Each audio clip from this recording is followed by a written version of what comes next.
Welcome to the second lecture of income tax.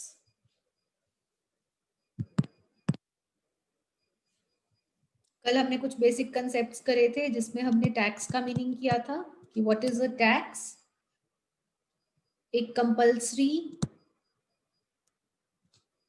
Collection of money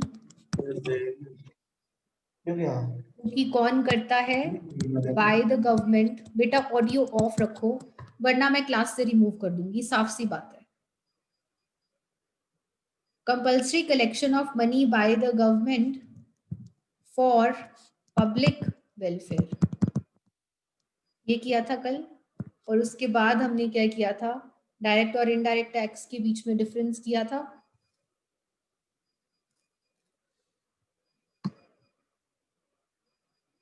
आज हम income tax के कुछ features करते हैं। ये है आपकी बुक।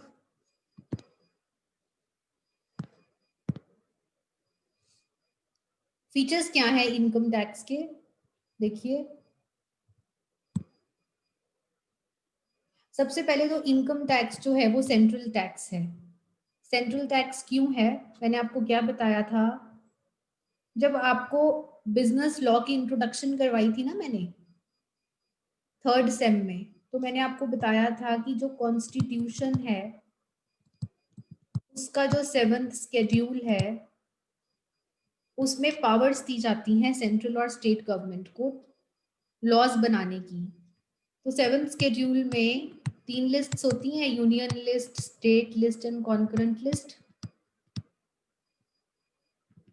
यूनियन लिस्ट में इनकम टैक्स बनाने की पावर जो है वो सेंट्रल गवर्नमेंट को दी गई है, ठीक है जी। तो जो इनकम टैक्स है वो सेंट्रल गवर्नमेंट लेवी करता है और कलेक्ट करता है। Income tax is a direct tax. Direct tax क्यों है वो मैंने आपको कल समझाया था कि जो टैक्स पेयर है वो डायरेक्टली गवर्नमेंट के अकाउंट में टैक्स की पेमेंट करता है, इसलिए ये डायरेक्ट टैक्स है। बीच में किसी इंटरमीडियरी की इन्वॉल्वमेंट नहीं है।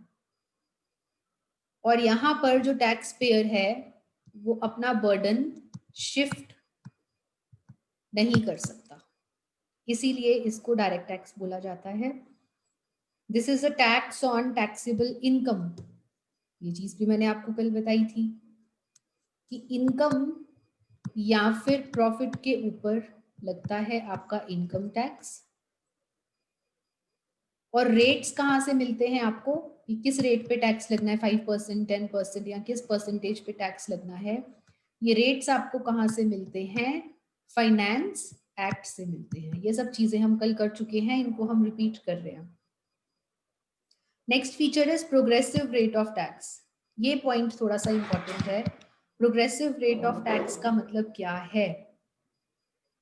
प्रोग्रेसिव रेट ऑफ टैक्स का मतलब है कि जैसे जैसे पर्सन की इनकम बढ़ती है वैसे वैसे जो रेट ऑफ इनकम टैक्स है वो भी बढ़ता जाता है। This is known as progressive rate of tax.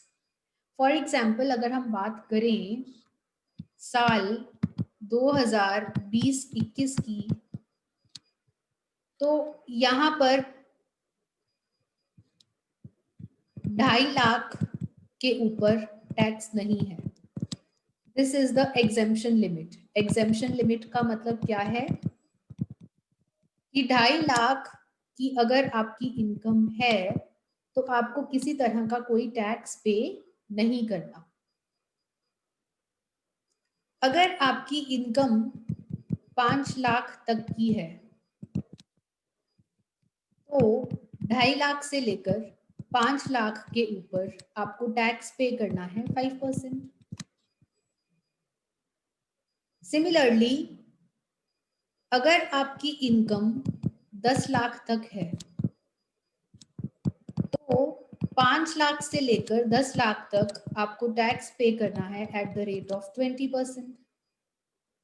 और अगर आपकी इनकम 10 लाख से ज्यादा है तो जितनी भी 10 लाख के ऊपर की इनकम है उसके ऊपर आपको टैक्स पे करना है एट द रेट ऑफ 10%। समझ रहे हो बात? ये सब कुछ हम डिटेल में करेंगे बेटा। आगे इनकम टैक्स में आपको यही सब कुछ करना है। अभी मैं आपको सिर्फ एक ब्रीफ इंट्रोडक्शन दे रही हूँ इन सब चीजों की, ये समझाने के लिए कि जो प्रोग्रेसिव रेट ऑफ टैक्स है इसका मतलब क्या है। जैसे जैसे इंडिविजुअल की इनकम बढ़ती है वैसे वैसे जो रेट ऑफ टैक्स है वो भी इंक्रीज होता जाता है। This is known as progressive rate of tax. Hope आपको यहां तक समझ में आ गया है। नहीं समझ में आया तो ऑडियो ऑन करके अभी पूछ सकते हैं, no problem at all.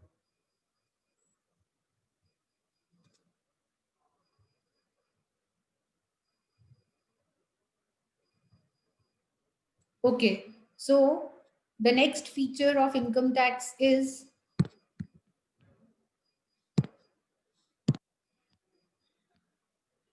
scope of taxation. अब स्कोप ऑफ टैक्सेशन में क्या है, इसमें ना सिर्फ इंडिविजुअल्स आते हैं बल्कि firms, companies, HUF, trust, societies, ये सब इसमें कवर हो जाते हैं। सिर्फ मेल्स, फीमेल्स, इंडिविजुअल्स ही इसमें कवर्ड नहीं है, सिर्फ नेचुरल बीइंग्स कवर्ड नहीं है इसमें, बल्कि फर्म्स, कंपनीज, एचयूएफ सब के ऊपर इनकम टैक्स अप्लाई होता है। इसके बारे में हम डिटेल करेंगे अपनी अभी की आने वाले कुछ 5-10 मिनट में। Next is tax exemption limit. अब टैक्स एग्जेम्पशन लिमिट, अभी जो मैंने आपको स्लैब रेट्स बताई उसमें मैंने आपको क्या बताया कि जो इंडिविजुअल्स हैं उनके ऊपर 2.5 लाख के ऊपर कोई टैक्स नहीं लगेगा। अगर 2.5 लाख तक की आपकी इनकम है तो कोई टैक्स नहीं लगेगा। This is known as exemption limit. तो जो इनकम टैक्स है इसमें कुछ एग्जेम्पशन लिमिट भी दी गई है कि अगर आपकी इनकम इस लेवल तक है तो आपको उस केस में इनकम टैक्स पे करने की जरूरत नहीं रहती। Burden on rich class persons. Burden कैसे है रिच क्लास पर्सन्स के ऊपर, दोबारा से कर लेते हैं। देखिए मैंने आपको जो स्लैब रेट्स बताए उसमें मैंने आपको क्या बताया कि 2.5 लाख के ऊपर कोई टैक्स नहीं है। अगर आपकी इनकम 2.5 लाख से लेकर 5 लाख के बीच में है तो 5%, फिर 20% एंड देन 30% अगर आपकी मोर देन 10 लाख की इनकम है, ये बताया मैंने आपको। तो यहाँ से क्या पता चलता है कि जो रिच क्लास पर्सन्स हैं वो इस कैटेगरी में फॉल कर जाएंगे यहाँ पर। तो जो रिच क्लास ऑफ पर्सन्स हैं उनके ऊपर जो टैक्स का बर्डन है वो ज्यादा रहेगा, और जो थोड़े लो इनकम कैटेगरीज हैं उनके ऊपर टैक्स बर्डन कम रहेगा। Separate administration. कौन एडमिनिस्टर कौन करता है इनकम टैक्स एक्ट को, कौन इंश्योर करता है कि जो इनकम टैक्स एक्ट है उसके जो प्रावधान है उन वो ठीक से लागू हो पा रहे हैं कि नहीं। CBDT, central board of direct taxes. Distribution of tax, जो भी टैक्स का अमाउंट कलेक्ट होता है उसको डिस्ट्रीब्यूट कर दिया जाता है between state government and central government. देखो जो सरकार है, सरकार का जो रेवेन्यू है, जो इनकम है सरकार की, वो अलग अलग जगह से आती है, लेकिन सरकार का सबसे बड़ा सोर्स इनकम का क्या है, इनकम टैक्स। इनकम टैक्स से सरकार को सबसे ज्यादा रेवेन्यू आता है। टैक्स फॉर कंट्री वेलफेयर, ये रेवेन्यू जो इनकम टैक्स से कलेक्ट होता है सरकार के पास, सरकार इस पैसे को यूज करती है कंट्री के वेलफेयर के लिए, जनहित के लिए, पब्लिक वेलफेयर के लिए इस पैसे को इस्तेमाल किया जाता है। So this is all about the elements of income tax.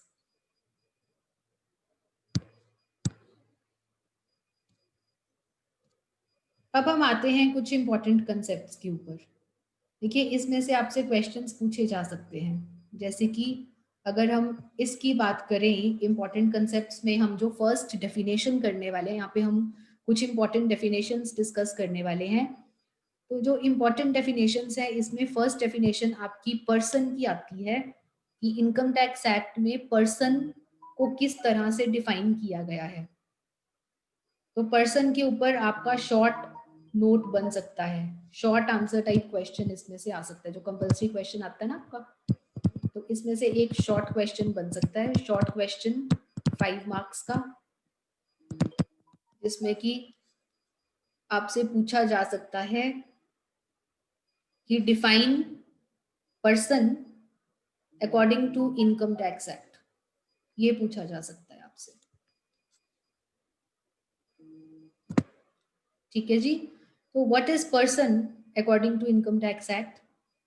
Section 231, section याद करना है तो अच्छे से कीजिए, नहीं करना तो गलत सेक्शन पेपर में नहीं लिखना। ये चीज मैं आपको कई बार समझा चुकी हूँ, लॉ के टाइम पे भी समझाया था आपको। जो भी आप सेक्शंस लिखोगे या तो सही लिखो या फिर मत लिखो। तो पर्सन की डेफिनेशन दी गई है under section 231 of income tax act, और ये डेफिनेशन क्या कहती है कि पर्सन में क्या क्या आता है। पर्सन इंक्लूड्स, क्या क्या आता है पर्सन में? Person means an individual. अब इंडिविजुअल में क्या आएगा? इंडिविजुअल में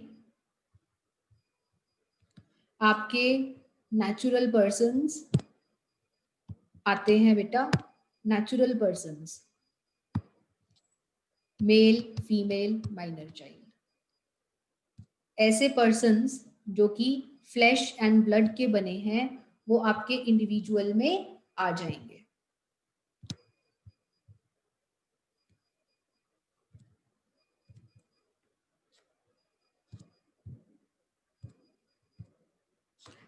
second is Hindu undivided family. अब हिंदू अनडिवाइडेड फैमिली क्या है? हिंदू अनडिवाइडेड फैमिली में सबसे ऊपर जो हेड ऑफ द फैमिली है, हेड ऑफ द फैमिली, उसको कर्ता कहा जाता है। इस कर्ता के आगे मान लीजिए 3 बेटे हैं, सन 1, सन 2, सन 3। इस सन के आगे 2 बेटे हैं, सन 1, सन 2। इस सन के 2 बेटे हैं, सन 1, सन 2। इसके 3 बेटे हैं, 1, 2, 3। दैट मीन्स इस कर्ता के 1, 2, 3, 4, 5, 6, 7 ग्रैंडसन्स हैं। तो ये जो हिंदू अनडिवाइडेड फैमिली है, इसमें जो हेड ऑफ द फैमिली है इसको कर्ता कहा जाता है, और हेड ऑफ द फैमिली के अंडर जो उसके बेटे हैं या फिर उनके बेटों के जो बेटे हैं, they are known as coparceners. They are known as coparceners. तो ये जो हिंदू अनडिवाइडेड फैमिली है, ये लोग इकट्ठे मिलके एक ज्वाइंट बिजनेस रन करते हैं, और जो भी ज्वाइंट बिजनेस ये रन करते हैं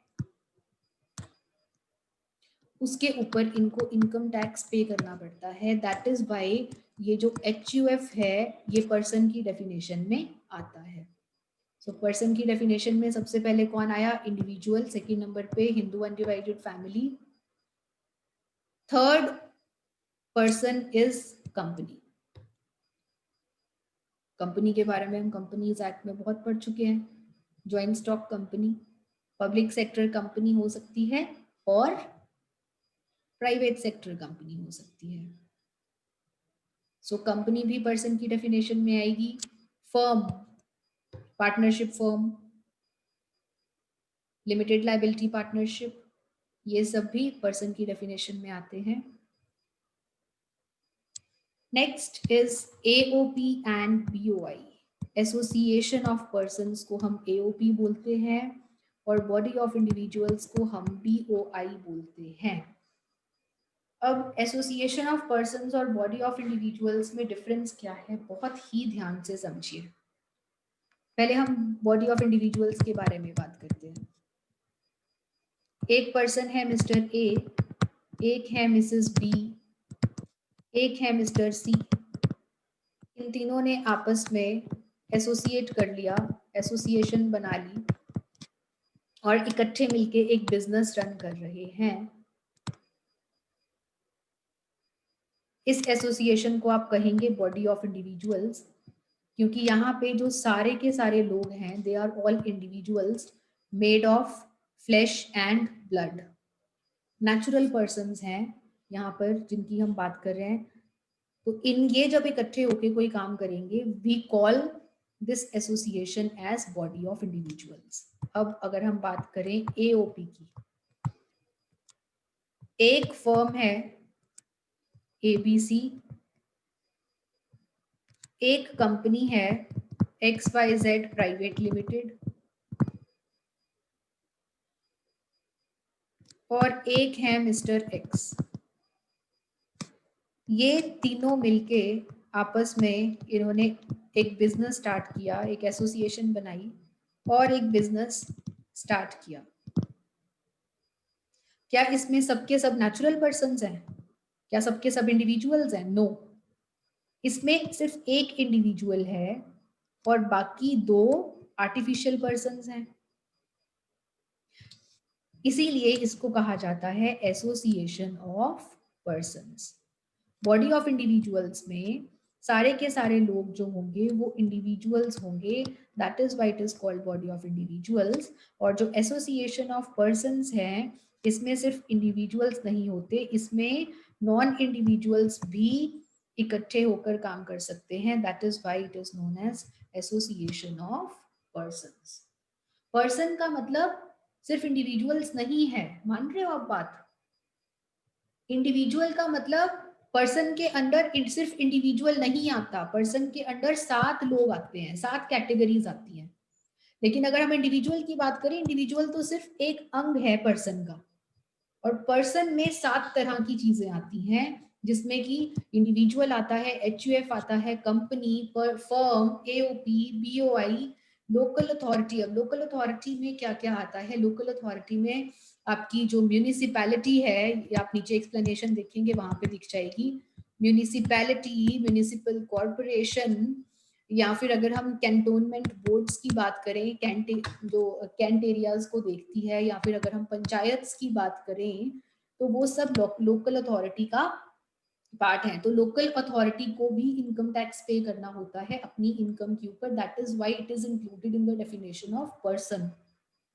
and last category is AJP। AJP is what? Artificial juridical person. जो कोई भी ऐसी संस्था जो कि ऊपर वाले 6 कैटेगरीज में, individual, HUF, company, firm, AOP, BOI, local authority, यहां तक अगर नहीं आता, तो वो इंस्टीट्यूशन, वो संस्था AJP के अंडर मानी जाएगी। फॉर एग्जाम्पल, अगर हम बात करें गॉड की, DT, या फिर अगर हम बात करें टेम्पल्स की, या फिर अगर हम बात करें चैरिटेबल,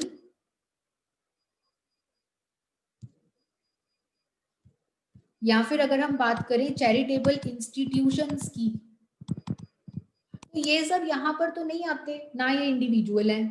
क्या भगवान इंडिविजुअल है, फ्लैश एंड ब्लड से बने हैं? नहीं। HUF, क्या HUF है भगवान? नहीं। क्या एक जो टेम्पल है वो कंपनी है, फर्म है, AOP है, लोकल अथॉरिटी है? नहीं, इनमें से कुछ भी नहीं है। तो क्या टेम्पल्स की इनकम के ऊपर टैक्स नहीं लगेगा? क्या चैरिटेबल इंस्टीट्यूशंस की इनकम के ऊपर टैक्स नहीं लगेगा? लगेगा। ये किस कैटेगरी में आएंगी? पहले पर्सन की कैटेगरी में आएंगी, तभी तो टैक्स लगेगा। देखो, अगर आप पर्सन की कैटेगरी में ही नहीं आते, तो आप इनकम टैक्स के अंडर ही नहीं आते। समझ रहे हो बात? तो अगर आप इनकम टैक्स के अंडर आना चाहते हैं, इनकम टैक्स एक्ट के अंडर आना चाहते हैं, तो सबसे पहले तो आपको पर्सन की डेफिनेशन में आना पड़ेगा। अगर आप इनकम टैक्स पे नहीं करना चाहते, तो आप प्रूव कर दीजिए कि आप इन 7 में से कुछ भी नहीं है। आप ये प्रूव कर दीजिए कि आप इंडिविजुअल नहीं है। आप ये प्रूव कर दीजिए कि आप HUF नहीं है, आप कंपनी नहीं है, फर्म नहीं है। अगर आप ये प्रूव कर दें, अगर आप ये साबित कर दें कि आप पर्सन की इन 7 कैटेगरीज में से किसी भी कैटेगरी में फॉल नहीं करते, तो आपको इनकम टैक्स पे नहीं करना पड़ेगा। As simple as that. ठीक है जी। तो ये जो डेफिनेशन है, अभी आपका बेस चल रहा है बेटा, इनकम टैक्स के फंडामेंटल्स चल रहे हैं। यहाँ पे अगर आपका बेस स्ट्रॉन्ग नहीं होगा, तो आपको आगे इनकम टैक्स समझ में नहीं आएगा। सो इन चीजों के ऊपर मैं इसीलिए ज्यादा टाइम डिवोट कर रही हूँ, ताकि सबसे पहले आपका बेस स्ट्रॉन्ग हो, तभी आप आगे की चीजें समझ पाएंगे।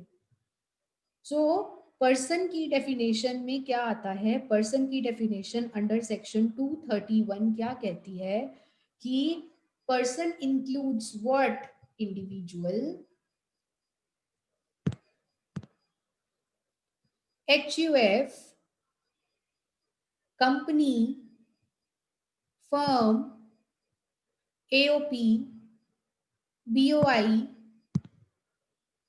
local authority and AJP. Individuals excuse में, मी मैम, हाँ जी बेटा बोलो। मैम लोकल अथॉरिटी बताना दोबारा। बेटा सब दोबारा एक्सप्लेन कर रही हूँ मैं एक एक करके। इंडिविजुअल में यहाँ पर ओके आते हैं मैम। आपके मेरे जैसे लोग, मेल्स, फीमेल्स, नेचुरल इंडिविजुअल्स जो है हम जैसे, वो यहाँ पे आएंगे। एचयूएफ का पूरा स्ट्रक्चर मैंने आपको यहाँ पर बता दिया, पेन की इंक चेंज कर लेते हैं, समझ में आ जाएगा। एचयूएफ का स्ट्रक्चर मैंने आपको यहाँ पे समझा दिया कि सबसे ऊपर हेड ऑफ द फैमिली होता है, कर्ता, उसके नीचे को पार्टनर्स होते हैं और ये इकट्ठे मिलके एक ज्वाइंट बिजनेस शुरू करते हैं। नेक्स्ट आपका कंपनी आता है, कंपनी में private company, public company, firm में आपकी पार्टनरशिप फर्म्स आ गई। बॉडी ऑफ इंडिविजुअल्स में दो या दो से ज्यादा लोग आपस में मिलके, दो या दो से ज्यादा इंडिविजुअल्स आपस में मिलके कोई बिजनेस शुरू करें, this is known as body of individuals. और एओपी में क्या आता है, ना सिर्फ इंडिविजुअल्स बल्कि बाकी कैटेगरी के लोग भी आते हैं यहाँ पर, एसोसिएशन ऑफ पर्संस में। लोकल अथॉरिटी में आपकी म्यूनिसिपैलिटी, देखो जो अगर हम सिटीज की बात करें वहां पे एडमिनिस्ट्रेटिव अथॉरिटी कौन है, म्यूनिसिपल कॉर्पोरेशन या म्यूनिसिपल कमेटी या म्यूनिसिपैलिटी होता है। अगर हम सिटीज की बात करें, अगर हम विलेजेस की बात करें तो वहां पर एडमिनिस्ट्रेशन कौन देखता है, पंचायत। और अगर हम कैंटोनमेंट एरियाज की बात करें जैसे कि अम्बाला कैंट है, तो एडमिनिस्ट्रेशन कौन देखता है, कैंटोनमेंट बोर्ड देखता है। जो गवर्नमेंट अथॉरिटीज हैं, municipality, municipal corporation, cantonment board, panchayat, ये सब लोकल अथॉरिटी के अंदर आती हैं। ये जो भी इनकम अर्न करती हैं इनको उसके ऊपर टैक्स पे करना पड़ता है। And AJP, artificial juridical person, जो भी संस्था ऊपर वाले 6 कैटेगरीज में नहीं आती, वो लास्ट वाले में आएगी, 7th वाले में। This is all. अपना ऑडियो ऑन करके कुछ डाउट्स हैं तो आप पूछ सकते हैं।